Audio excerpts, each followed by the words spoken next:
रोज़ी और इस वीडियो में भी हम अपने प्रीवियस टॉपिक को कंटिन्यू करने वाले हैं। मटेरियल साइंस के हीट ट्रीटमेंट के ही टॉपिक को हम कंटिन्यू करेंगे और इसमें हम देखेंगे हाइपर यूक्टॉइड स्टील क्या होता है और हाइपो यूक्टाइड स्टील क्या होता है और अनीलिंग के डिफरेंट प्रोसेसेस के बारे में। और इस वीडियो में आगे बढ़ने से पहले अगर आपने मेरी चैनल को अभी तक सब्सक्राइब नहीं किया है तो जल्दी से सब्सक्राइब कर लीजिए और बेल आइकन को प्रेस करिए ताकि आपको मेरी जो भी लेटेस्ट वीडियोस होंगी उसकी नोटिफिकेशन आपको इंस्टेंटली मिल जाएंगी। और प्लीज़ अगर आपको ये वीडियो पसंद आई है तो ज़रूर लाइक करें और सभी के साथ शेयर करें। तो अभी देखते हैं हाइपर यूक्टॉइड स्टील और हाइपो यूक्टॉइड स्टील क्या होती है। सो हाइपोयूक्टोइड स्टील्स वो स्टील्स है जिसमें कार्बन कंटेंट लेस देन 0.77% होती है। Steels in which carbon content is less than 0.77%। इस केस में अगर हीट ट्रीटमेंट हम करते हैं तो इससे जो रिजल्ट्स हमें मिलेगा वो होगा बहुत ही सॉफ्ट स्टील, जो कि हीट ट्रीटमेंट के बाद इसकी ट्रांसफॉर्मेशन होगी फेस ट्रांसफॉर्मेशन और ये चेंज हो जाएगा परलाइट एंड फेराइट स्ट्रक्चर में। सो हाइपोयूक्टोइड स्टील्स को अगर हम हीट ट्रीटमेंट करते हैं तो उससे हमें परलाइट एंड फेराइट स्ट्रक्चर की फॉर्मेशन होती है और ये काफ़ी सॉफ्ट स्टील होती है। और हाइपरयूक्टोइड स्टील्स वो स्टील्स है जिसमें कार्बन कंटेंट 0.77% से ज़्यादा है। Steels in which carbon content is greater than 0.77%. In this case, heat transformation results in formation of austenite plus cementite structure. तो इस केस में हीट ट्रांसफॉर्मेशन से हमें जो रिजल्ट मिलेगा वो होगा austenite plus cementite structure. So annealing क्या है? It is a softening process. It consists of three phases: heating to the annealing temperature, soaking at that annealing temperature, then cooling down from that temperature to get desired microstructure. It is used in casting process to remove gases, forging, rolled stock, press work, etc. Annealing एक softening process होती है जिसमें कि 3 steps या phases होते हैं। तो सबसे पहले हम जो भी वर्क पीस है उसको हम हीट करते हैं अनीलिंग टेम्परेचर तक। फिर उस अनीलिंग टेम्परेचर में उसको बहुत टाइम तक हम सोक करते हैं। उसके बाद उसको कूल डाउन करते हैं, जो टेम्परेचर हमको चाहिए उस टेम्परेचर तक हम कूल डाउन करते हैं ताकि जो माइक्रोस्ट्रक्चर चाहिए वो हमें अवेलेबल हो जाए।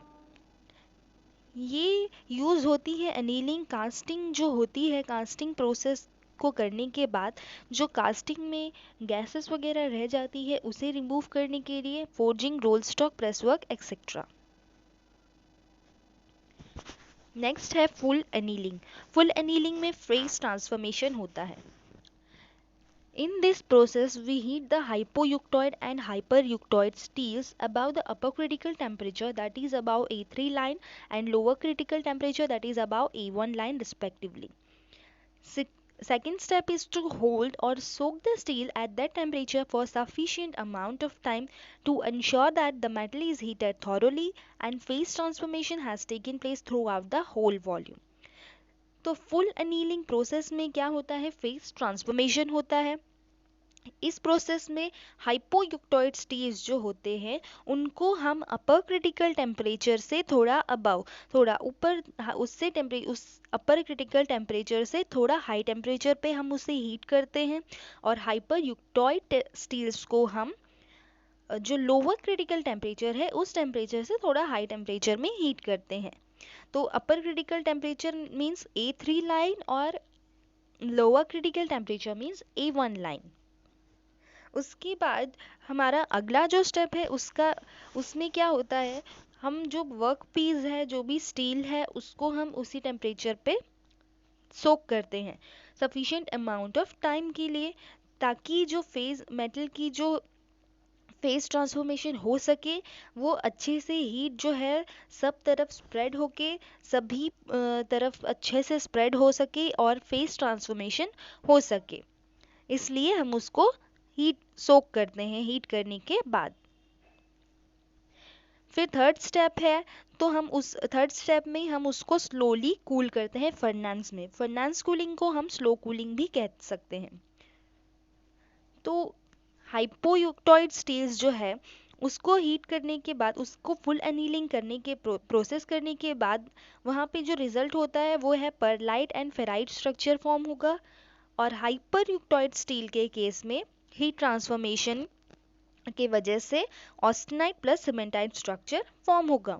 फाइनल रिजल्ट जो है after cooling the structure will be pearlite plus excess cementite. तो लास्टली फाइनल जो रिजल्ट है वो कूलिंग के बाद तो आफ्टर कूलिंग जो फाइनल रिजल्ट होगी वो होगी pearlite plus excess cementite.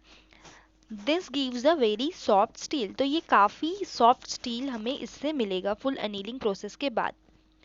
Reason for not heating this hypereductoid steel to above A3 temperature is that slow cooling results in formation of brittle steel.